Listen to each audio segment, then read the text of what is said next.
ವೀಕ್ಷಕರೇ, ಈ ಒಂದು ದಾಸವಾಳದ ಹೂ ಸುಮಾರು ದಿನಗಳ ನಂತರ ಅರಳಿತು.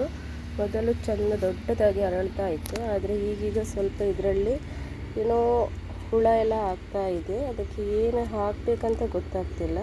ಯಾರಿಗಾದರೂ ಗೊತ್ತಿದ್ದರೆ ಒಂದು ಹೇಳಿ. ಅದಲ್ಲದೆ ಇದೇ ರೀತಿ ಗುಲಾಬಿ ಗಿಡದ ಕೂಡ ಎಳೆಗಳಲ್ಲಿ ಹಾಗೆಯೇ ಒಂಥರ ರೋಗದ ಹಾಗೆ ಆಗ್ತಾ ಇದೆ. ನೋಡಿ, ಮೊಗ್ಗೆಲ್ಲ ದೊಡ್ಡದಾಗ್ತಿತ್ತು ಮೊದಲು, ಈಗ ಚಿಕ್ಕ ಚಿಕ್ಕದಾಗ್ತಾ ಇದೆ.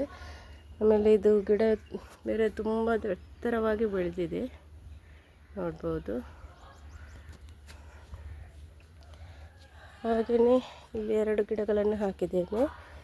ಶಂಖಪುಷ್ಪ ಅಥವಾ ಪಾರಿಜಾತ ಅಂತ ಕರೆಯುವಂತಹ ಅಪರಾಜಿತ ಅಂತ ಕರೆಯುವಂತಹ ಹೂ 2 ಗಿಡಗಳನ್ನು ಹಾಕಿದ್ದೇನೆ. ಒಂದು ವೈಟ್ ಕಲರಲ್ಲಿ, ಇನ್ನೊಂದು ಬ್ಲೂ ಕಲರಲ್ಲಿ.